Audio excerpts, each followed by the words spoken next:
जय माताजी सौने। हूँ छुं आपनो ब्रिજરાજદાન ગઢવી। થોડાક દિવસોથી એક જે વિવાદ ચાલી રહ્યો છે, એક ભાઈ એમના સંસ્કાર મુજબ જેમ આવે એમ બોલી રહ્યા છે। હું મારા સંસ્કાર મુજબ જવાબ દઈશ। એના સંસ્કાર એના સ્ટેજ ઉપરથી એના અંગત જીવનથી બધા આપ વાકેફ છો, મારે આપ સૌને કંઈ કહેવાની જરૂર નથી, પણ મારા જે સંસ્કાર છે એમને હું એ રીતે જવાબ દઈશ। એમણે એમ કીધું કે સોનલમાના મંદિરે સમાધાન થયા પછી સોનલમાનો એણે માન ન રાખ્યું, સમાધાનનું માન ન રાખ્યું। તો પહેલી વાત એક કહી કરી દઉં કે 2 વર્ષ એ વાતને વીતી ગયા છે। 2 વર્ષમાં કે મારી આટલા વર્ષોની આ કારકિર્દીમાં તમે કોઈ દિવસ ક્યારેય પણ મને ક્યાંય જોયો કોઈ કલાકારને બીજાની સાથે વિવાદમાં કે કોઈ પણ જાતના બીજા વિવાદમાં મને જોયો કોઈ દિવસ ન બને। હું કોઈ વિવાદમાં ક્યારેય પણ પડવાવાળો માણસ જ નથી। હું આ બધી બાબતથી બહુ પર રહેવાવાળો માણસ છું। આ ભાઈ છે ને એણે ખૂબ મારા ચાળા સમાધાન પછી કર્યા છે, પણ જેટલા સહન થતું હતું ત્યાં સુધી સહન કર્યું છે। પછી સહન થાય એવું નહોતું એટલે જવાબ દેવો ખૂબ જરૂરી હતો અને એને જ દીધો છે। આ પાક્કું હજી કહું છું કે 2025નું એને જ કીધું છે મેં। એમાં હજી હું કહું છું, રિપીટ એન્ડ રિપીટ કહું છું કે એને જ કીધું છે અને એને જે મજા આવે એને એ છૂટ છે। એને બહુ મોરે મોરાનો શોખ છે તો એને છુપા એના એડ્રેસ રાખવા પડે છે, એને છુપી રીતે રહેવું પડે છે। હું જ્યાં રહું છું, જે જગ્યાએ રહું છું, જગ જાહેર રહું છું। અને બીજું હું 50-50ના ટોળા લઈને નીકળવા વાળો માણસ નથી। હું એ બીકણ માણસ નથી। મારે કોઈ બોડીગાર્ડોને બધાને કોઈ કોન્ટ્રાક્ટ ઉપર રાખવા પડતા નથી। આપણે રાખવા પડે છે। આપણે 50-50 100 જણાને છેલ્લા કાર્યક્રમમાં આપણે 200 જણાને લઈને ગયા હતા, એ ખ્યાલ છે ને? એટલે એ બધું આપશ્રીને શોભે છે, આપશ્રીને કરવું કોઈ વાંધો નહીં। હું ને મારો ડ્રાઈવર વધીને કોઈક એકાદો ભાઈ કદાચ કોઈક ભેળો હોય તો અમે એટલા જ હોઈએ છીએ। ગમે ત્યારે મજા આવે ત્યારે મોસ્ટ વેલકમ છે। હું ઈશ્વરદાનનું લોહી છું ને મને મારા બાપનું હું લોહી છું એનું ગર્વ છે। આપને જે હશે આપને મુબારક। આપ શું કહેવાઓ છો અને ગુજરાતના મીડિયામાં આપ શું કહેવાઓ છો એ ખ્યાલ છે। એટલે રાખી સાવંત હું આપને વધારે કાંઈ નહીં કહું। રહી વાત હું જુવાનિયાને બગાડું છું એવું આપશ્રીનું કેવું થાય છે, તો પહેલી વાત એ કરી દઉં કે દુનિયા આખીને ખબર છે કે હું દુનિયાને વ્યસન મુક્ત કરાવું છું। હું દુનિયાને સંસ્કારનો સારા કાર્યક્રમોની સારી વાતો કરું છું। આપશ્રી જેવું 302 307 આવું કરાવવાનું કોઈ કાર્ય મારું નથી। ક્યારેય પણ હું કોઈ અશ્લીલતા ઉપર ક્યારેય અશ્લીલ શબ્દ મારા સ્ટેજ ઉપરથી નથી આવ્યો। જે આપના સંસ્કાર મુજબ આપ ખૂબ સરસ રીતે જે આપના સંસ્કાર આપ દેખાડો છો એ મારું ક્યારેય હું કોઈ અશ્લીલ શબ્દ નથી બોલ્યો, કોઈ બેન દીકરી માટે ક્યારેય કોઈ હું ખરાબ વાત નથી કરી। આપને શોભે એ આપ કરો છો, આપને મુબારક। અને મોરે મોરાનો જ્યારે પણ શોખ હોય ત્યારે કોઈ પણ જાતનું મનમાં ન રહી જાય, મનની મનમાં ન રાખતા। વેલકમ છે અને મોસ્ટ વેલકમ છે। મારે તમ તારે કોઈ બીજી આપની સાથે બીજી ચર્ચાઓ નથી કરવી, બીજી વાતો નથી કરવી, પણ મારા ચાહક મિત્રો, મારા બાપુના ચાહક મિત્રો, લાખો કરોડો ચાહક મિત્રોને માઠું લાગ્યું છે। અને આ માત્ર તમે મને એકને નથી કીધું, ચારણ સમાજને કીધું છે। તમે જે શબ્દ વાપર્યા છે મને મારી એક માટે નથી વાપર્યા, ચારણ સમાજ, આખા ચારણ સમાજને તમે સંબોધીને કીધું છે। અને બીજું કે જે આપશ્રીના રોટલા ચાલે છે ને એ કોના થકી ચાલે છે ખ્યાલ છે ને? મારા પરિવારનું હું નથી કહેતો, ચારણો થકી ચાલે છે। અને જે આપ પાછળથી જે કંઈ ચારણો માટે કોમેન્ટ કરો છો, જે કંઈ કરો છો, માપે રહેજો, મજા આવશે।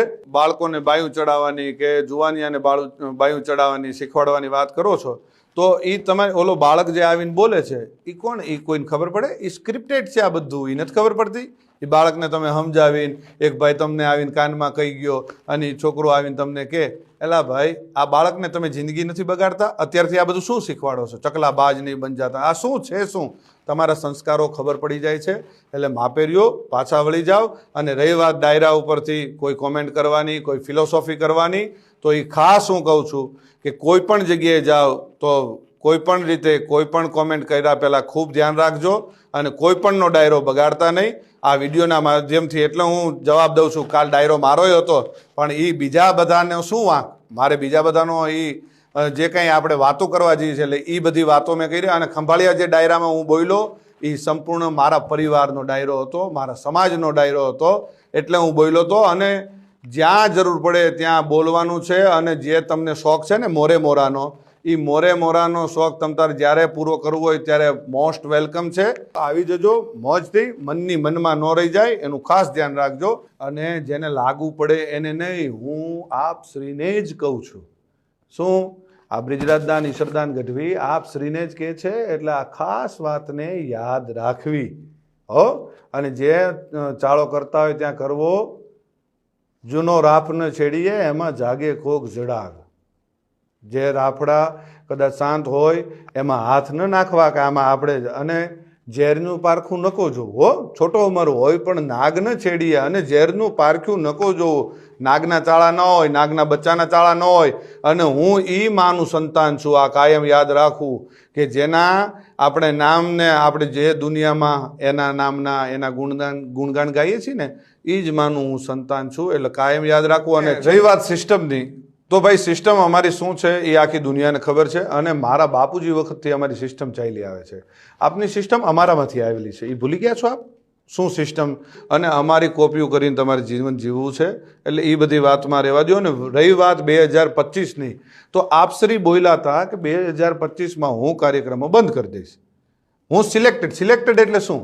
કેવી રીતે તમે સિલેક્ટ કરશો? આનો લેવાનો, આ જ્ઞાતિનો લેવાનો, આ જ્ઞાતિનો પૈસાથી? જ્યાં જઈએ ત્યાં સંબંધો બગાડીને આવીએ છીએ, નથી ખબર? ગમે એને ત્યાં મોઢા બગાડીને આપણે રૂપિયા લઈને સંબંધ બગાડીને આવીએ છીએ, નથી ખ્યાલ?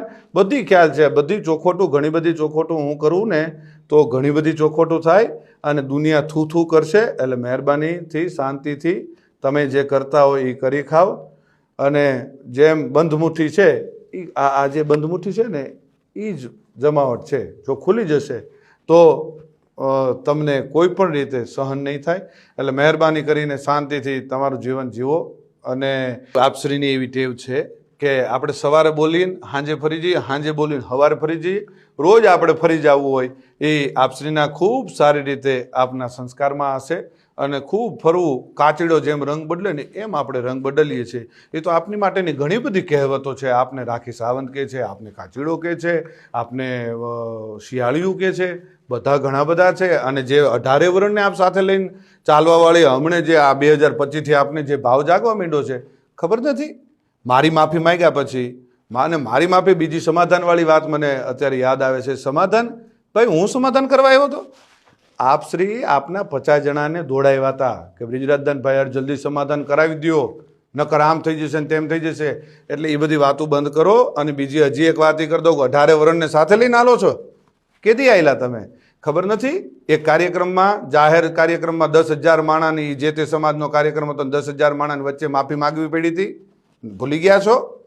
ખોટી બધી વાતો બંધ કરો. જે કરતા હોય કરી ખાઓ.